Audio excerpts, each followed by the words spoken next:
It's Wednesday, November the 29th, and you're tuned in to the TNIAB podcast. I'm Vince. I'm Anthony. And this is the Geek Chic Culture Show. We talk about all the cool things in the whole wide world. I heard a joke this week. Oh, please tell me. It was a joke from my childhood Please that tell I me. thought I knew inside out, and then someone blew my mind. All right. Why was 6 afraid of 7? Oh, okay. I know the additional punchline to this as well. Were you aware of this as a kid? No, not as a kid. No. Okay. So. Because 7, 8, 9. But do you know why 7, 8, 9? Why? Because he was promised 3 squared meals a day. That's pretty good. Yeah. That's pretty good. Also, I don't think I'm supposed to know that as a child. Like, when 7, 8, 9 joke came out, I was probably in, like, grade 3. Yeah, you're supposed to know that. Squared? Yeah. Maybe. You're supposed to know that by then. Okay. Yeah. Right.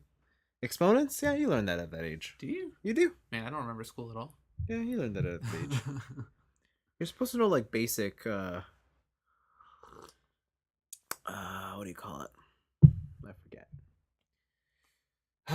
Whatever, school's in the past, man. I forget what it's called, but it's y equals mx plus b. You learn that's like the extent of grade for triangles and stuff. No, it's fuck, what's it called? I want to say it's like linear graphing equations, like when you have to measure lines and whatnot. But I forget what it was implemented for. Anyways, doesn't matter. Doesn't matter. It's right because we're done school. Yeah, you say that. Dun. Shit. Yeah. So this week is a quiet one. Yeah. But that's to be expected. Last week it was Thanksgiving in America. No news outlets really had anything to say. Mm-hmm. The world's just kind of picking up after the big holidays as of today. So we're just gonna take it easy. We got a couple things to talk about in the pick section. So let's go with that. What do you want to talk about? I want to talk about Shin Megami Tensei. Okay. So Shin Megami Tensei 5 was announced a while ago. Yeah, Sunko. And they came out with a Switch trailer for that. And every single time I watch one of those trailers, I'm like, I should play these games. Yeah? Like, I've never played, like, a mainline Shin Megami Tensei game. I don't know if you'd like it. Like, I played Nocturne a little bit. I played the first Digital Devil Saga for, like, 3 hours. Mm-hmm. But other than that, it's been strictly Persona. Mm. And, like, I like the darker tone of those games. I just don't know why I don't get it to them. Those are hard. Are they? Persona's a cakewalk compared to them. Well, Persona's not, like, the hardest game in the world, but... Yeah, I guess so. I assume it relies more, like, on... Like, with Nocturne, it relies more on status buffs and debuffs and stuff? Yeah. You know how, like, every now and then, like, when you're playing Persona, like, there's one... You'll get into a random battle and someone will just take you out? Yeah. That's, like, every battle. Dang! Yeah. Everyone's using Mudun. Yeah. It's just like, oh, look, you're all dead. You walk in, and if they get first attack, it's like, well, you fucked up. Yeah. This also has the advantage of I'm looking for things to play on my Switch. Yep. So maybe I'll pick that up and see what it's all about. Mm-hmm. But, well, I mean, it's not out. When's it out? Next year, I think. Oh, you still got tons of time. Still got some time. Got other things. Xenoblade's coming out on the Switch. Yeah, soon. I think that should be your priority. This Friday, it's coming out. This Friday? First, right? Yeah, okay, that's not. I can't pick that up. Yeah. No way. I have too many games I'm playing already. I don't know. I thought that trailer looked pretty cool. For Shin Megami Tensei, yeah. You should play 4. Oh yeah, it's on the 3DS. 4 was really cool. I could probably get that for cheap now. Can. But okay, should I play Shin Megami Tensei 4 or oh, the new one. Should I play Fire Emblem Awakening? Oh, I would rather play Fire Emblem. Okay, that's still the best 3DS game. I've also never played a Fire Emblem game. Yeah, but see, okay, it depends because like Fire Emblem is a grid game or like a tactical RPG. So how do you feel about those? Those are okay. They're fine. And you've played like you pretty much understand what an SMT game is like. They're not all too different from each other. It's just random battles. Yeah. Fight demons, try and get them to your side. Exactly. So you kind of know what you're in for. It's not like you're going in blind. I think the only difference with the Fire Emblem one is, would you classify yourself as a shipper?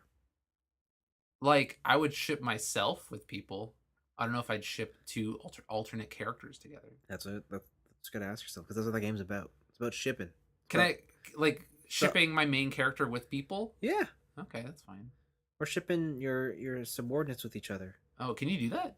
That's the whole point. Damn. All right. Yeah, okay. That's the whole point.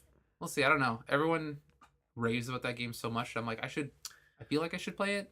Oh yeah, I love that game. Right. That game's fantastic. Okay. Did I ever tell you that I like Fire Emblem Awakening? No, so why do you like it so much? Oh, it's just the best Fire Emblem game, you know? Okay. Yeah. There you go. Can I ship Marth? Yeah. Oh, I played a Fire Emblem game. I played that Tokyo Mirage Sessions game. That's not a That's Fire Emblem. Game. That's basically Fire Emblem. I gotta play Fire Emblem Warriors. Gotta see what that's all about. Oh, you don't? Okay, I played that already. Yeah? You don't. I gotta see what that's all about, man. You don't want. Here, you know what? I'll just get into it in my week. I'll just tell you all about it. Oh shit. Okay. Why did you play that? Oh, my friend bought it. Oh. Yeah, and then he brought it over, and we're like, we should play this, and then we played it, and we're like, this isn't good. Oh, okay. So I forgot I played that. I played it like 2 weeks ago. Okay. It's fair. Yeah. It's fair. I don't know. Did you have any other picks other than the main stuff? The you see a couple weeks ago we had that kerfuffle with EA? Yes. And Star Wars? Yeah. See the other kerfuffle they have now with EA? And Destiny? No, what happened? I didn't see that. Destiny's EA, right? Or no, they're Activision. Yes. Okay, never mind. Disregard. Activision Blizzard. Yeah, Activision Blizzard. So what they did was, after you get to the end game, right, you can just infinitely level up to get bright engrams. Get those light levels up. Yeah. Or you have a progress bar, like an experience bar, and then every time you level up, you get free extra loot. Yeah. This is the same type of loot that is also accessible if you put money into the game and you buy. Okay. What they did was, even though when you beat something, you get X experience, okay? Yeah. What they did, though, was the experience you're seeing on the screen is not the experience that's being registered in the game. Huh? So they artificially lengthened how much actual experience. Oh, wow. But visually and from a statistics side, you're seeing something else. So visually, it's like plus 40, and it looks like plus 40 is going into your bar, but really it's only like plus 20. Yes. Damn. But they did it to such a degree where it was huge. Oh, like exponent. Wow. Yeah, and someone mined it out on Reddit. Of course. Blew up. Destiny was ramping up into their big PR machine for the first expansion. Yeah. Canceled everything. Oh, really? And I believe today they're having a big stream to just sit down and talk about it. Be like, sorry. Yeah, so I didn't really keep up with it, but it was just one of those things where I was like, fuck, man. How can you fuck this up after you just saw what happened with the other thing, right? This is also one of those things where, did you not think you would get caught? Yeah. Like, did you think you were being clever? In a day and age where people mine games, like they mine preloads of games and stuff to find all your secret shit. Exactly, right? Like, you didn't think that was gonna happen? Yeah. I don't know. It was just one of those things where, because it was like, at first, as polarizing as people's opinion on Destiny is, yeah. If anything, I always thought, or at least the perception was, at least the community and the developers seem to have like this, like, understanding. Yeah, like a healthy relationship with one another, okay. And that like they want to make this a good experience and whatnot. But then when you see that going on, it's like, well, now I guess it makes sense. Like, fuck it. Yeah. So yeah, that was the big thing that I saw from the gaming world, because it happened over Thanksgiving. Because obviously people are playing that game. Yeah. Huh. Yeah. Maybe this was all a ploy by the FCC. Oh shit! Yeah. Let's not go down that route. Yeah, the FCC mined it so that. Yeah, let's not go down that route.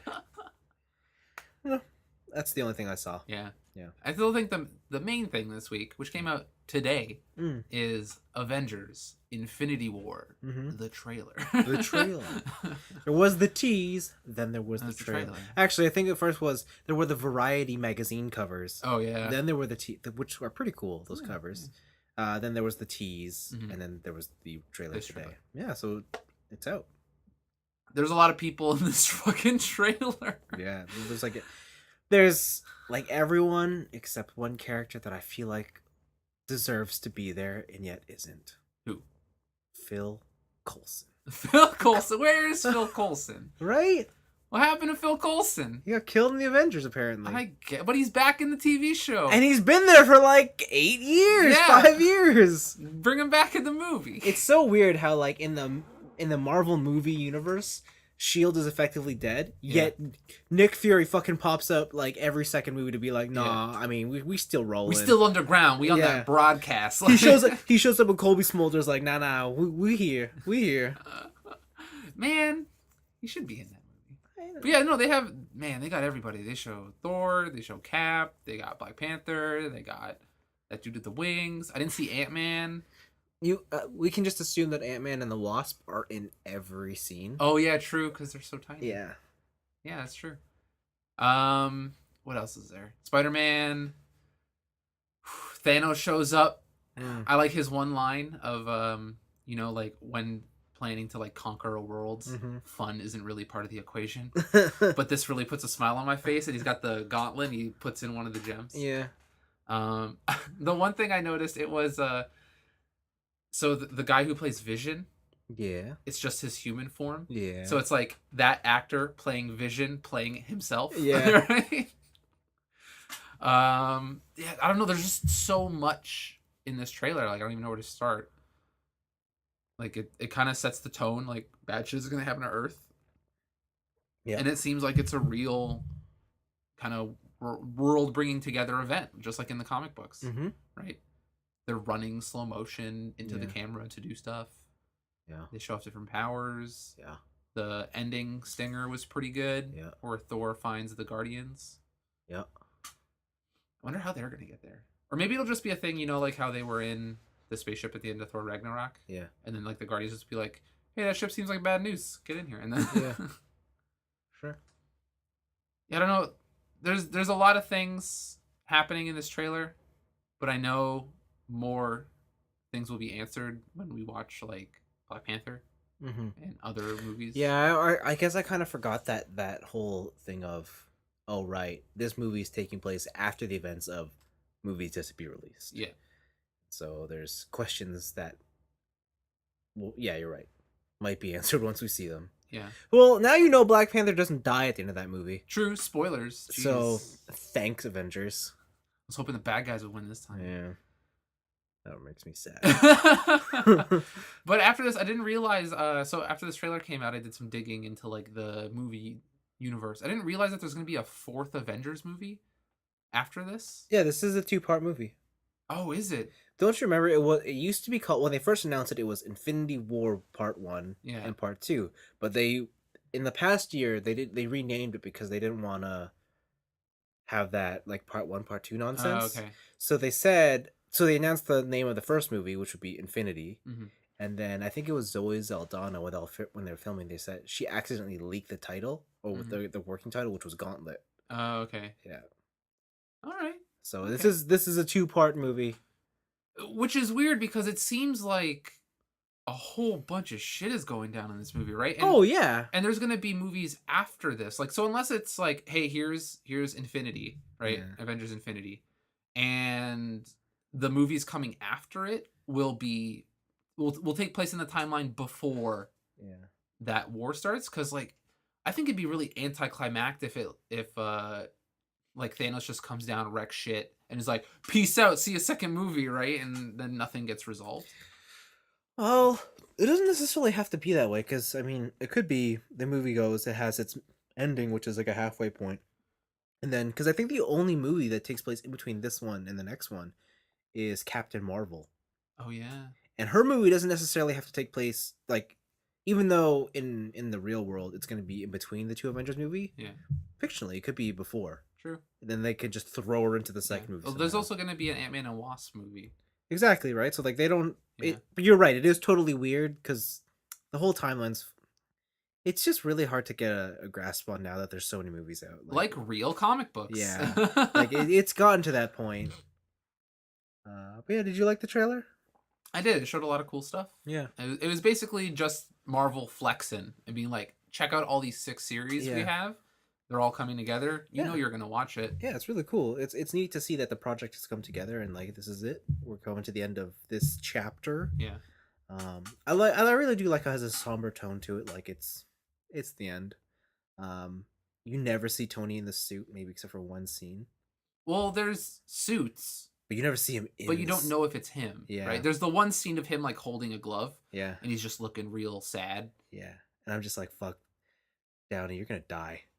Maybe he wants out. You're gonna fucking die. Cap's gonna die, and I'm like, I can't wait. I can't wait.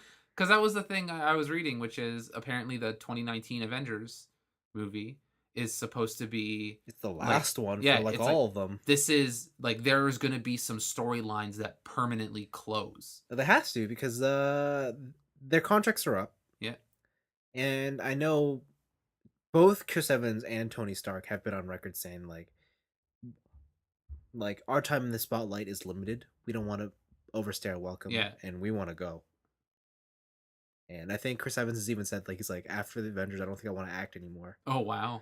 He wants to do more like directorial work or production work. Yeah, it's like a natural... Yeah, it's a natural step, right?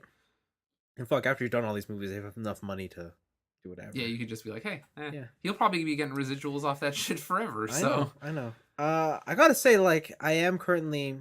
Like, I'm really excited for this movie, but I think I've said this before, I am at that stage where I'm like, I'm so ready to close the book on this and just not have to return to superhero movies for a while. Like, I don't know if in 2019 they do, like, and it closes off the Avengers storyline. Yeah. But then they're like, they have a stinger that's like the new Avengers. Well, that's the whole point. This sets up a new cast. And then I'm like, I don't know if I want to go through that whole rigmarole again. It's like, I'm sure I'll watch them, but it's like, I don't think I'll be as invested anymore. Yeah, exactly.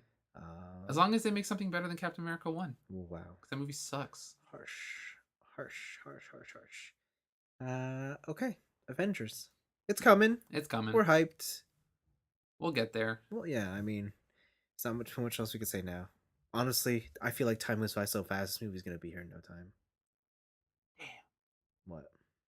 It just reminds me of that article we read that one time, which is like how you perceive time as an adult. Yeah. And it gets faster. Anthony, I remember it was like yesterday when we first watched the first Avengers, and we're like, man, in 5 years, we're going to be this old and that old. When the last one comes out, it's like, we're at that day. Damn. I'll be 29 when that shit happens. Shit, man. Yeah, well, I'll be in 30. Sucker. Yeah. What do they say? Age is something. What? Age is just a number? Yeah. And I mean, shit. I don't know. There are certain cases where I think the law would have to question you on that. Says you. Damn. Damn. All right. But yeah, no. The trailer came out and it looked pretty cool. Yeah. It's just, like you said, it's kind of marking down the time of like, Avengers 2019. Like, I think I'm out. Yeah. I think I'm out of these movies. Yeah. It's like we've had this for a decade, and I will fondly remember this decade. As the time when nerd culture got real popular. Yeah, and it was awesome. I'm waiting for the switch. I'm waiting for it to come back around and just be like, yo, football, sports, jocks, like it all loops, right? Yeah, that's true. So, you went for the bubble to burst on this one and then returning. Status quo returning. Exactly. Okay. Sure. Great. Because when that bubble bursts, and then the bubble comes back, all my material goods will be worth more. Okay. Sure, buddy. Sure. Please, I invested in these. And then, so that was it for the picks. That was the only important one. Little side one. Not really something I'm going to talk about at length. But did you see that Bitcoin is now worth $100,000 a Bitcoin? How'd that happen? I don't know. But Bitcoin is now worth $100,000 a Bitcoin. Damn, I should have kept my Bitcoin. Your one Bitcoin? Damn. That's fucking crazy. Yeah. I also learned, because after this news, I was like, how are Bitcoins still big? I learned that in certain areas, in certain times of the year, there are graphics card shortages. Yeah. Because people are buying them for their Bitcoin farms. Yeah. And I was like, man, no wonder I had such a pain in the ass trying to find this fucking graphics card for my computer. Yeah. Like, I just needed one. People are buying like 4 at a time and like quad-SL-ing them together. Yeah. That's crazy. Yeah, I don't have to tell you, man. Yeah. I think I told you that one story of my friend who works IT. His company, they realized for some reason a computer that wasn't registered to anybody was outputting a lot of power. And when they checked it, a Russian guy had accessed that computer through their network, and he was using that like workstation as a Bitcoin miner and using the company's server. Wow. Right? He didn't like hack anything. He didn't steal any information. He was just using the processing power. Yeah. He's just using the resources. Yeah, that's crazy. Damn Russians. Damn, they know what they're doing. Exactly. Cool. On to the weeks then. Yeah. Where do you want to go with this one? So let's start here. I said I'd talk about it, but let's start with Dynasty Warriors Fire Emblem. Yeah. Or was it Fire Emblem Warriors? Fire Emblem Warriors. Fire Emblem Warriors. So the game's not good. Okay. Right? It's Dynasty Warriors. It's like the simplest form of Dynasty Warriors. Yeah. The catch here is that all your favorite Fire Emblem characters are here. Yeah. For some reason. Like it might as well have just been like the Soul Calibur brought them from different areas or whatever. And you get to pick of one of two twin siblings, their original characters, so it's either a boy or a girl.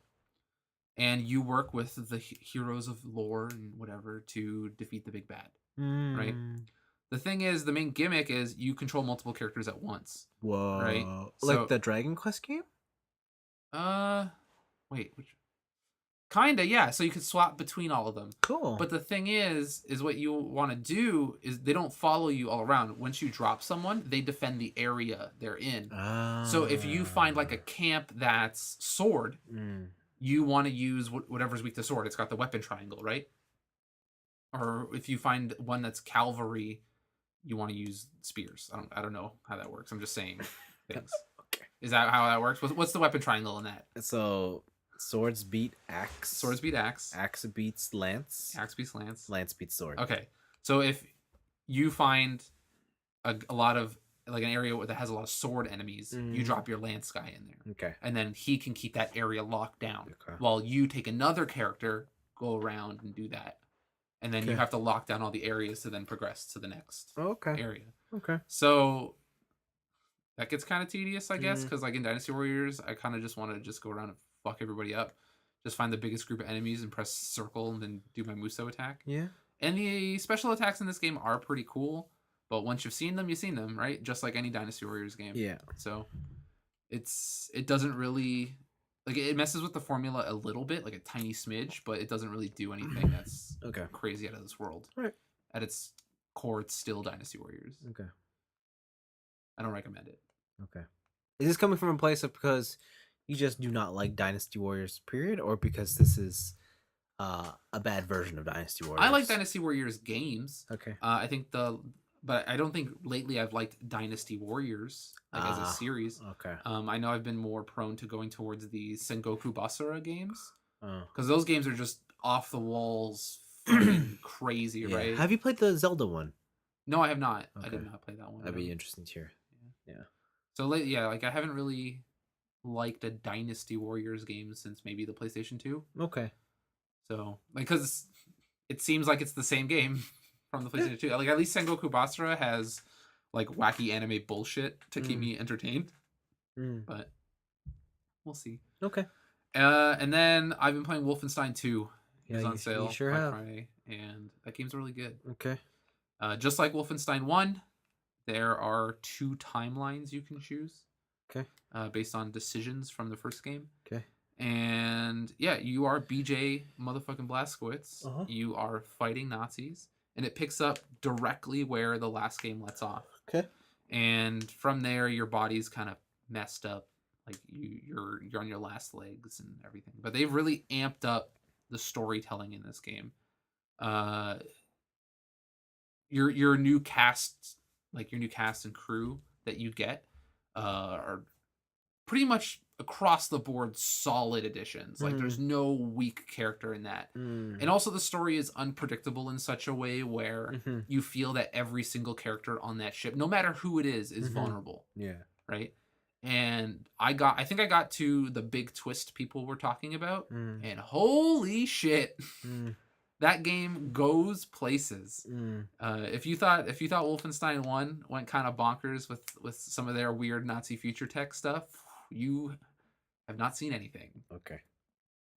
But it is still fast paced. It is still old school. You're picking up stuff. So the thing now that I'm starting to notice is like, I don't know if this is because it's like a post Doom world. Yeah. But that game seems really fast. I don't know if it's faster than the original. Yeah. But it just seems like as fast as Doom, just movement speed wise.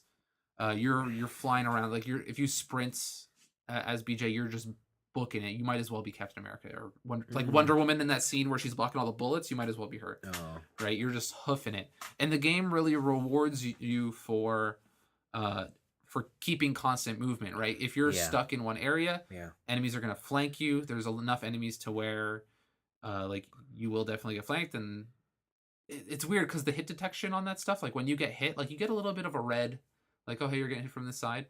But unless you're really paying attention to the edges of the screen, there's no like like sound effects to tell you that you're being hit. So there's a couple occasions where it's like, okay, I thought I was in like a corridor, but apparently someone was behind me just like shooting bullets into my back, and I didn't realize, and I died. Yeah. Right. So the game is deceptively hard. Like even on normal, I'm probably dying maybe a couple times per level. Yeah. Right. It's still got all that stuff. The only thing is, because we're in a post-Doom world now, I feel like the game is sort of fighting against itself, where it wants you to have that crazy movement speed of Doom, and it wants you to be flying all over the place shooting Nazis. But everything in the game is like focused around pickups that you're manually picking up. Right? So when you walk over like pieces of armor, you don't pick it up. You have to press square to manually get it, right? Same thing with weapons, ammo. Ammo? Yeah, there's been a couple occasions where it felt like some things were picked up automatically. But it's really weird because the game is going to surround you and put you in scenarios where you have to keep on the move. And so what you're doing, like, occasionally I'm like taking laps around one section of the level because it's like, oh, I missed a piece of armor. So instead of stopping and picking it up because I'll get shot, I'll just book it around in a circle and come back to it. Right? And it's really weird. But yeah, so after the big twist, the game kind of opens up. There's a lot more. It's not really open world because there's a bunch of different like linear levels to go to, but it allows you to go back to different levels for certain story reasons. So it feels like you have more choice in if you want to move the story along or if you want to upgrade BJ some more. And yeah, it just seems like the game is in a much grander scope than the first one. Okay. And yeah, it's still really, really good. I think those guys are doing kind of like some of the best storytelling in first-person shooters right now, right? Even though all like Doom and Wolfenstein are kind of wacky. Yeah. Yeah, I've never like you take some of the shit they do in Wolfenstein very seriously, and they have some of that future tech or some comedy just for like relief, like comic relief. Yeah. But the thing is like if they didn't have that, this would be the darkest fucking game. It just slogging through this depressing world and everything's against you and everything sucks. Yeah. So they kind of need that stuff.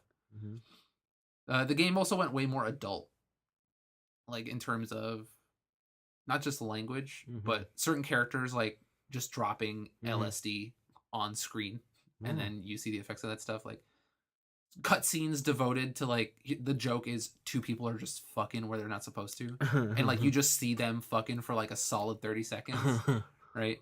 Good for them. Stuff like that, and it's cool. I don't know how they did it. They balanced this like super serious like Nazis have taken over America, we got to do something about its story, but then like sprinkled in all this goofy bullshit and still made it a good story. So really recommend it so far. I think it's only about 10 hours, and I don't really know how long I've played or where I am percentage-wise. But it seems like there's a lot to do.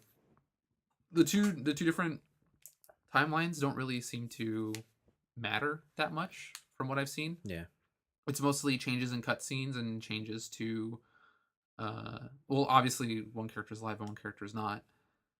But it's changes to certain cutscenes and to how certain characters react to certain situations. So it's not like...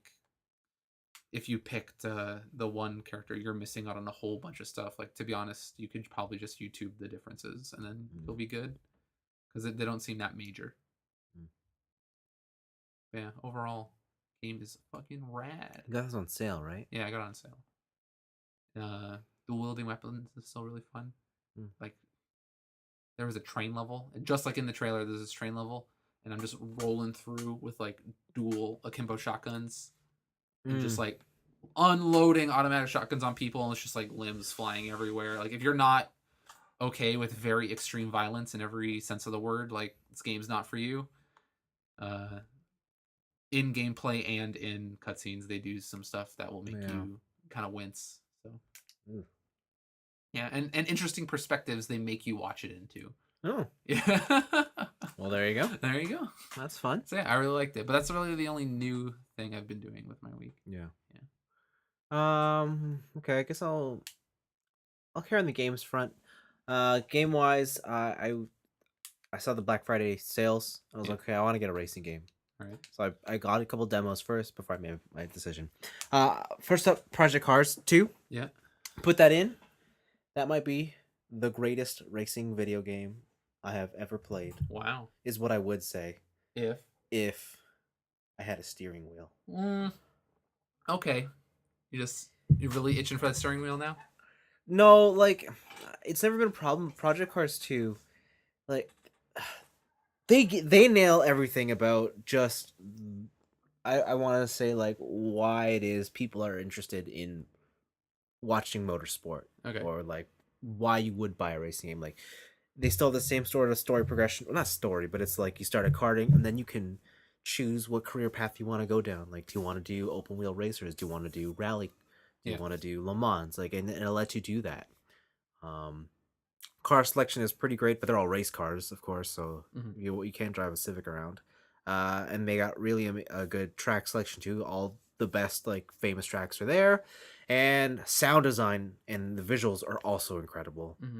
The amount of customization you can have just in like if you use a cockpit cam, it's really great. Like you could by millimeter change your HUD where you want things to be. Oh wow. Yeah, it's just like, or if you don't want something there, just take it out. Nice. Like you can totally customize it where you want to put your character's head in relation to where your car, like inside your car. I want to put it in the passenger seat. You could do that if you want to. Like you can move it to certain. It's they really thought about it. For the people who aren't as comfortable giving like setting up your own cars, they have this like sort of beginner feature where it's an engineer and he gives you a list of options. He's like, what's the problem? And he breaks it down to the basics. He's just like, what's the problem with driving? He's like, well, my car doesn't want to turn into the corners. And then they'll guide you through like why that is. Okay. And so it's very simple too.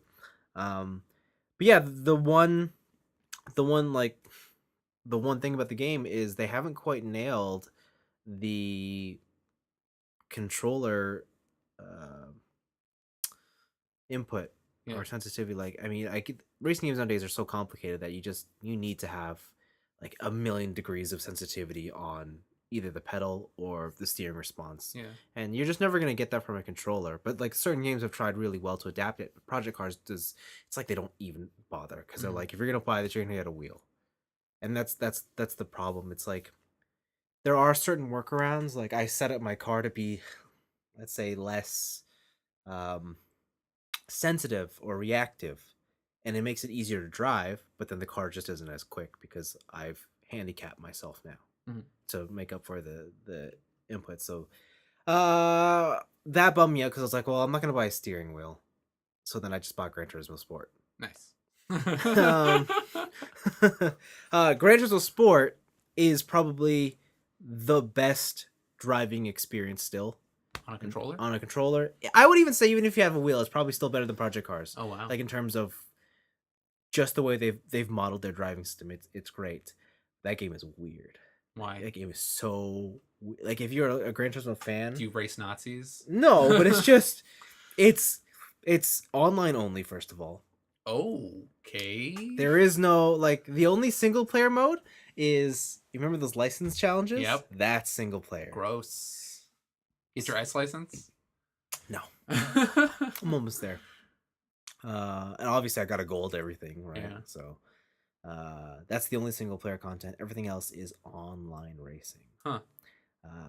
The cool thing is because it's online racing, they just don't let you have any car. Like, well, first of all, the car selection is pretty weak. I think there's like 50 cars. That's significant downgrade from past Gran Turismo games. Yeah. Wow. For people who don't know, Gran Turismo games have like thousands of cars. Yeah. You want to drive like a fucking 80 Chevy Nova, like you could do it. Yeah. But okay, I think the official number is like 130, but the truth is it feels more like 50 because it's like there's Porsche A, then there's the race car version of Porsche A. And it's like, well, this game's about racing, so you're always going to use the race car. The other one might as well be ignored. The other thing too is there's no car. So I don't mind that the car selection is limited because they're all proper race cars. What bugs me is that they're all race cars from like 2010 and above. Okay. Like so you can't go to the past and get race cars from back whenever. So that sucks. The other thing that I don't like is the track selection. It's just awful. There's like It's the Nürburgring in it. That's the one like mainstay they have. But then there's like 7 other ones, and you're like, well, the Suzuka circuit in it. I think it has that because it's Japan. But like, I wanted like, they have none of the famous Italian circuits. Ew. Like, they don't have Spa. They have like just a lot of like iconic racing circuits. They just don't have. They don't even have iconic Gran Turismo circuits. Weird. Like, they have Test Track. No. Oh, what? They don't have Test Track? No. Just the giant oval? No. They have a tiny oval. Gross. Like a really small oval. No, I want the bank curves. No. Disgusting. Nope. Yeah, so that's a bit weird. But the game is interesting in that what it's trying to do is really build a racing esports scene. Huh. Or not esports scene, but this is the first Gran Turismo where they're trying to teach you like the fundamentals of racing, like how these games should be played. Yeah. Not soup up your Toyota Camry and run into people. Yeah. Like, which is how I imagine most people play these games, right? Yep. This game is trying to tell you how to properly be a virtual racing driver. Mm-hmm. So much so that you have a sportsmanship stat. Oh wow. Where if you hit someone online, you get a decrease. Okay. And the whole objective is to have good, clean, fair racing. Does it do the thing of like if you have a low score, you'll get matched with people who have low scores? You got it. All right. You got it. And so I haven't really delved into that too much. I've only had like one race, but who knows? The cool thing is they are setting up events in certain competitive scenes, but the thing is they're all scheduled, right? So I can't just go into them. Like, they happen on certain days, and I think the first one just happened and I missed it, but it's there. So it's really neat. It's an interesting experiment. I don't know if I'd call it a great game, but it's definitely an interesting experiment, and I want to see it through. I want to see if they live up to the hype. I want to see if they added more content to it. The other thing that made it totally worth it for me is Lewis Hamilton is the official partner, and he is your driving instructor. Wow. So just talking at you all the time. Yeah. He helps you out. The game's also very weird in that, you know, when you go to the dealership and you pick the dealer you want and you go to the cars? Yeah. If you go to like, how can I put it? You go to somewhere like Europe? Yeah. You'll just see Tag Heuer, the watch company. Wait, what? Why? Yep. Nope. Because they're the official time of Formula One. So you can go there and you see their company history. Oh my god. Lewis Hamilton, if you go to Europe under Britain, he's there beside all the car manufacturers. So and you can see his history. Oh my god. And his history related to the history of cars. Jesus. And they have all sorts of things that are just like that. And you're like, why is this here? This is getting really close to like the Forza thing with Top Gear. Yeah. Where it's just like, this is a car and blah, blah, blah. And yeah.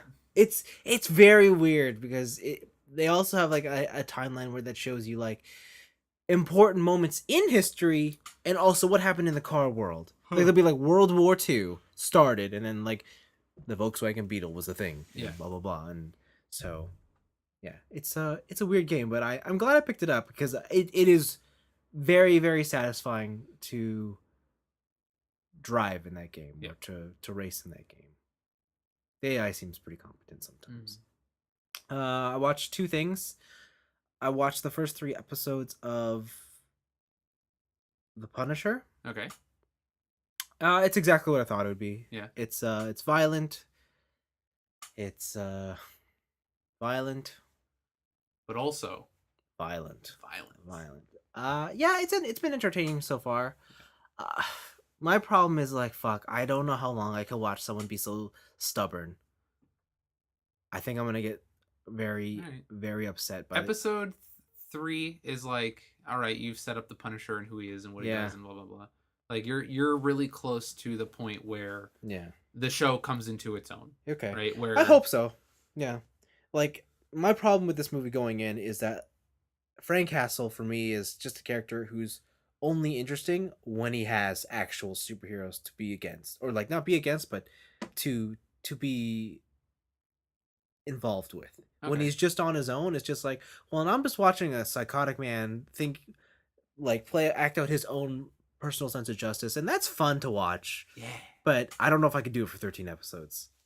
Okay, it's not just that. Yeah, right. I hope so. Like, the main through line is personal vengeance. Yeah, but the story becomes more complex as I'm sure. it goes forward. Like the one thing I say I hate about the show the most is there's 2 detectives. Okay. And I just can't fucking stand them. Oh, what's her face? Her face and her partner. Okay. I'm just like, get me out of here. Yeah, she becomes a real piece of work. Yeah, I'm just like, fuck this shit. But because every time they pop up on the screen, I'm like, I want to get out of here. Yeah, but it's always fun watching John Barenthal do his thing. So yeah, you got past that scene in the construction site. Yeah, when they finally show him like this is what the Punisher does, and it's like that's a good introduction to what the Punisher does. Yeah, he's back, baby. Yeah. Cool, great. The other thing I did was have you heard of a movie called Point Break? Is that the one where Keanu Reeves shoots a gun in the air? Yeah. Okay, I haven't seen it, but I've heard of it. Yeah, I haven't watched that either. I watched the very unknown remake. Oh, that came out in 2015. Man, I forgot about that movie. This movie is something else. Is it something else in a good way or in a bad way? Oh, it's both. Oh my god. It's both. So first of all, the movie is, I guess, like, if I had to be super critical, it's bad. All right. But it is so dumb and fun. All right. The premise is there's a guy, he's an extreme sports junkie, considered to have more balls than talent. That's what made him great. All right. Okay? Him and his best friend were doing something. And this is the opening. His best friend, he convinces his best friend to take this jump with him on his motocross bike. Yeah. So he goes first, he makes it. His best friend does it next, falls off the cliff and dies. So now we have the character's backstory, okay? Yeah. So he quits extreme sports. God damn it. He goes and finishes high school at 23, and he does his FBI program 5 years beyond the average age. Mm-hmm. He gets in, and no one believes he can do it. No one believes he wants it. Then this case comes up where there's these extreme sports criminals. What is this? Triple X? Extreme sports criminals. And guess who has the perfect set of skills to infiltrate and basically lead this investigation? Tony Hawk. Our hotshot boy. Oh my god. Once extreme sportsman, now FBI. He's going to go back into the game. This sounds amazing. The thing about... Okay, so apparently, I don't know if it's true or not, but the reason these extreme sportsmen are doing it is because there was a man, he was considered the god of extreme sports. His name was like Ozaki Omiya or something. All right, some Japanese dude. And he believed there was 8 things, 8 of the most extreme sports activities. And once you achieved it, or it was impossible to achieve, but if you could achieve it, you would be one with God or something like that. Wow, what is this bullshit? It's beyond, okay? If you could win the X Games, all 8 events. Like... Yeah, and it's like, they range from, like, you know, surfing the 150-foot waves to snowboarding down Everest to... The fuck? Yeah. And it plays out exactly like you think it would. They go down through all 8 events. The dude infiltrates. He's like, I'm in. I'm part of the team. We're gonna do something. And it's like, where were you? And he's like, I was fucking doing the squirrel suits down a mountain into a cave hole and shit like that. And because the thing is, these guys, they do extreme sports, right? Yeah. The bad guys, but they also believe in giving back to the earth. Yeah. You gotta give, and so they're doing like a Robin Hood thing where they steal from the rich, give to the poor, but they do it in extreme sports style. So like they're like, I think one of the crimes they did was they were in Dubai at like a super tall building, and there was a bank at the top, and like the bank was considered impossible to rob because it's at the top of like a 100-foot building. Yeah. So these guys rob the bank, and then they take their motocross bikes and just run through the window, and then they fucking parachute down. They just let the bikes drop? Yeah, and then they also cut open the bag so it's just rain and money and diamonds. Damn! Extreme sports Robin Hood. Because that's how they give back. Damn. This movie sounds so stupid. Oh, yeah, man. I'm watching that. It has some amazing lines. I don't want to say them because they're just like... Okay. The shit. It's super cliche, but I think that's what makes it great. All right. Oh, it's so bad. It's so good. Is it on Netflix? Yeah, it sure is. All right. It sure is. Sweet. I mean, like, very, very stereotypical storyline. Like, boy falls in love. Fucking stupid. Love cannot blossom on the battlefield. Oh, that's blah blah hilarious. blah. That's really funny. So yeah, 2015 Point Break. He does the thing that Keanu did in the first one, where he shoots the gun in the air. Okay. Yeah. Oh. Is this what the first movie's about too? I think so. Oh my god. So this weekend I'm gonna watch the first one because I have to know now. Yeah, I don't know if I should watch it like the first one first and then go into this. Maybe you should. I don't know, but I'm going in reverse order. So. All right. Yeah. Huh. But it was certainly a movie. Well, I'm gonna watch that one. It was sounds super dumb. It is. They do free climbing up Angel Falls. All right, sure. Like, it's so dumb. There's a scene. Okay, the bad guys are at the end, right? Or they're being chased into the jungle, and one of their tasks is we gotta free climb this mountain, and FBI is gonna chase them down, and the FBI catches up to them, and instead of like the FBI pulling out a gun, he's like, I'm gonna just chase him and climb up this mountain too.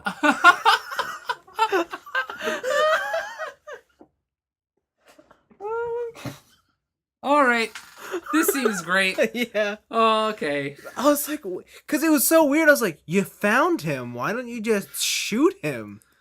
Oh my god. And the fucked up part was he's carrying a bag, so he rips off his bag, and inside his bag he's got chalk and climbing shoes. He's like, I'm going.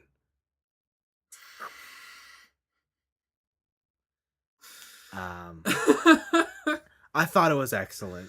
Man, I thought Crank was dumb. Crank has purpose. This I don't know. You're right. Crank does have purpose. It also has a Fast and Furious type ending where FBI has a bro heart to heart at the end. So I've been a cop all this time. No, how could you betray me, man? God damn it!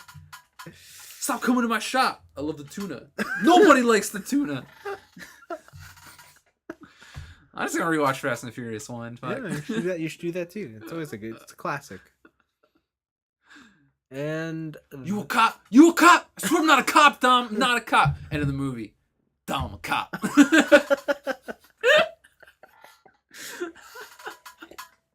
God, that movie's bad too. Oh, but as a kid, I thought it was like the pinnacle of cinema. I was like, nothing. Move over, Godfather. Like, there's a new king in town. This cop with his fucking lime green Supra or whatever. Yeah. Oh man. Honda S2000s, as far as I can see. I had you. I had you. You had me? Oh, that line's so good. Doesn't matter if you win by an inch or a mile. Winning's winning. Oh shit! Oh, it's like what?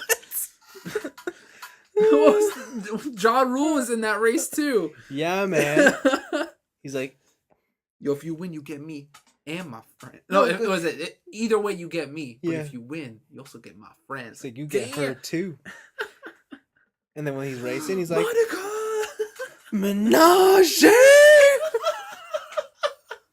That movie so fucking stupid. Is this your car? Yeah, I'm standing by it. It's not the way you stand by your car. It's how you drive it. Holy shit. Why do I know all these lines?